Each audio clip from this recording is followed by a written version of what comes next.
Salut tout le monde. Aujourd'hui, j'ai décidé de partager ma réflexion sur un sujet sensible qui est l'intelligence artificielle.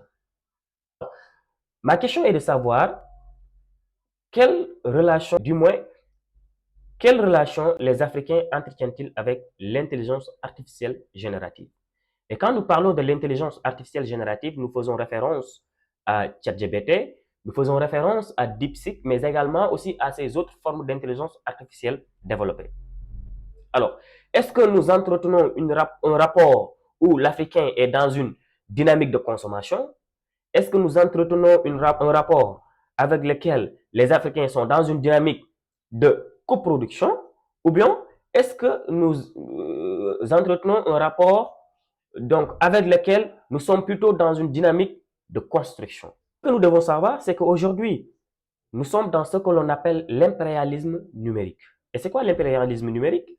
Je prendrai la métaphore de la colonisation. On sait que avec la colonisation, donc il y avait donc la volonté manifeste des puissances occidentales imposer leur domination et leur suprématie donc sur les Africains.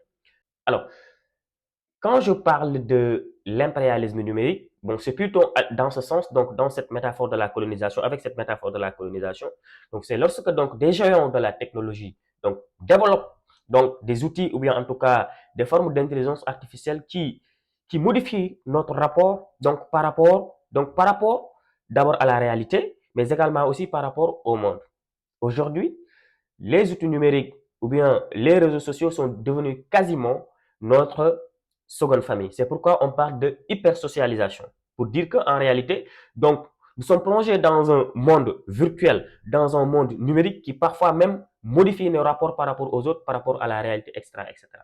Aujourd'hui, beaucoup d'étudiants, beaucoup de chercheurs utilisent cette intelligence générative pour être assistés dans leurs travaux de recherche, comme par exemple la rédaction de mémoire, la rédaction d'un article ou bien la rédaction d'un document scientifique tout court. Et ceci a des conséquences néfastes si on ne contrôle pas, si on ne s'approprie pas à bon escient de cette intelligence artificielle. Aujourd'hui, vous pouvez constater qu'il y a des documents qui sont écrits à 90%, à 80%, voire même à 100% par l'intelligence artificielle tout court. Alors, nous devons poser la question entre l'intelligence humaine et l'intelligence artificielle, qui doit, qui doit dominer l'autre? Est-ce que c'est l'intelligence artificielle qui doit dominer l'intelligence humaine ou bien c'est l'intelligence humaine qui doit dominer l'intelligence artificielle? Et la réponse me semble tout à fait logique, c'est l'intelligence humaine qui doit dominer l'intelligence artificielle. Alors que l'on sait qu'aujourd'hui, avec cette utilisation de l'intelligence artificielle, le cerveau devient presque paresseux. Parce que l'utilisation de l'intelligence artificielle ne favorise pas la réflexion critique. Et comme ça ne favorise pas la réflexion critique, nous allons être plutôt paresseux. Or, pour un continent comme l'Afrique, pour un pays comme le Sénégal, nous devons avoir, nous devons avoir une jeunesse capable de mobiliser des ressources intellectuelles, des ressources pour justement permettre au pays dans différents domaines de se positionner comme étant donc parmi les meilleurs. Donc, ceci dit, je pense qu'il y a l'urgence pour nos États de voir ou bien de mettre en place des mécanismes de régulation de l'utilisation donc de l'intelligence artificielle ou bien dans certains pays. Donc, ces mécanismes de régulation existent, mais en Afrique ou bien plus particulièrement au Sénégal, on se rend bien compte que ces mécanismes n'existent quasiment pas. Et donc, ceci dit, il faut être donc dans une démarche, dans une perspective de régulariser les outils numériques ou bien l'utilisation de l'intelligence artificielle. Et peut-être autre chose également, c'est que aujourd'hui, les données numériques sont considérées comme de l'or. D'ailleurs, même on parle de l'or noir. C'est pas pour rien.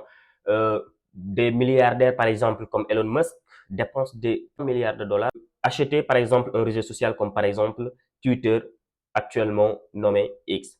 Et donc, on se rend bien compte que les données personnelles sont aujourd'hui devenues quasiment donc une ressource précieuse dans la guerre numérique, mais également aussi dans le contrôle de l'information. Ceci dit, nous exposons nos données personnelles sans pour autant qu'il y ait des mécanismes de protection de nos données personnelles. Il me semble qu'au Sénégal, Peut-être c'est le cas, si je me trompe également aussi, on pourra me rectifier.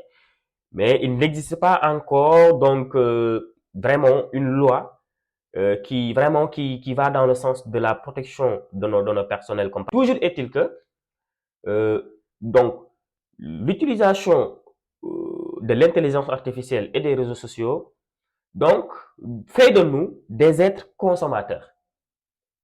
Aujourd'hui, qui veut contrôler le monde doit contrôler nécessairement l'information. Qui veut contrôler le monde contrôle l'information. On l'a vu avec la guerre donc au Moyen-Orient, notamment entre l'Israël et l'Iran.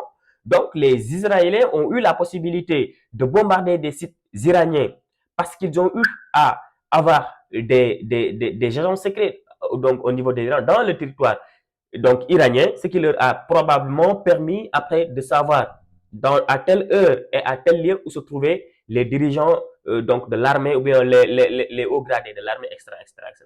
Donc, juste pour dire qu'aujourd'hui, l'information est aujourd'hui devenue donc une ressource précieuse à préserver et vous ne vous étonnerez pas qu'aujourd'hui, donc ces informations personnelles-là que nous donnons dans ces différentes plateformes-là sont aujourd'hui utilisées pour des fins économiques.